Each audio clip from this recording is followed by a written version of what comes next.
Since we were asked to present on how our respective religions agree or disagree with Pope Francis' statements in Laudato Si', I immediately found myself in the privileged but precarious position of being able to simply restate my oath of fidelity that I make as a priest to the Holy Father.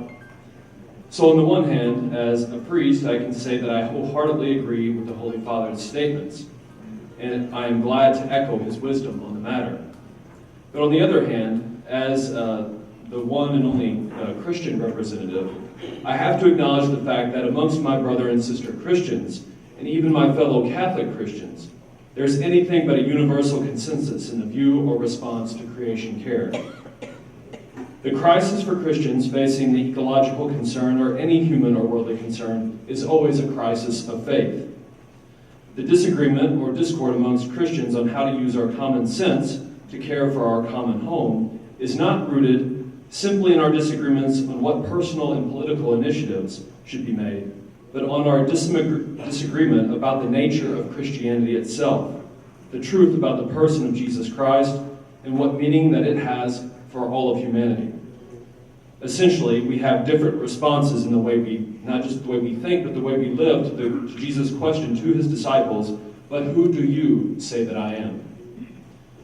So I will do two things in this short time. First, I will summarize and highlight the main points on Pope Francis' section entitled The Gospel of Creation in Laudato Si', which for those of us who belong to the Church represents our theology of creation care, or in simpler terms, the origin of our reason to desire to care at all.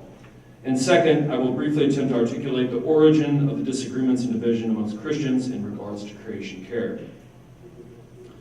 First of all, the summary of our theology could be captured in two words: gift and responsibility.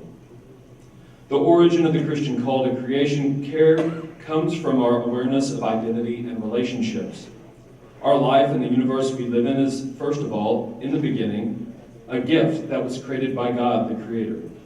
He created and ordered all of creation according to the wisdom of his design. With all of its richness and diversity, God made and ordered all things in communion with himself, bestowing on each thing a particular purpose and dignity. In the abundance of nature and things, this diversity did not mean everything is the same. Man or human beings, among all things, were uniquely created in the very image and likeness of God himself, which bestowed on them, humans, an infinite dignity in relation to other things. This original identity or self-awareness of human beings is knowing themselves in relation to both God, to one another, and the world they live in.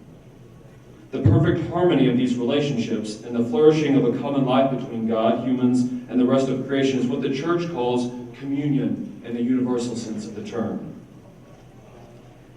Second, the origin of our disagreements as Christians. And I'll title this The Problem of Human Freedom. The disruption and threat to this peace and harmony between God, us, and creation has its origin in what the Bible, what the Scriptures, and the Church calls sin, the misuse or reduction of the gift of our freedom to adhere to God's original design. Every problem in history, every sin has its origin in the forgetfulness of our being a gift from God, and a battle between preferring our own will to possess and use our freedom without responsibility towards God, our neighbor, and the rest of creation. For us Christians, God, the Father's definitive response to our sin, our forgetfulness, our infidelity to his original covenant was, is, and always will be the gift of his Son, Jesus Christ, who came to save, to redeem, to renew God's plan to share his infinite life and love with us. The Christian response in offering to the world is a new relationship with, a new presence, a new factor in reality, a new way of living life in reality that can be experienced like anything else, but is something different at the same time. He brought something out of this world into this world to bring everything back into this original harmony. And the problem amongst Christians is that even they are not totally convinced of this revelation and seek with their whole being to adhere to Jesus and experience his presence in every aspect of their lives. This lack of understanding and unity in the heart of Christians and among themselves is why we struggle in our shared responsibility to care for creation. Thank you.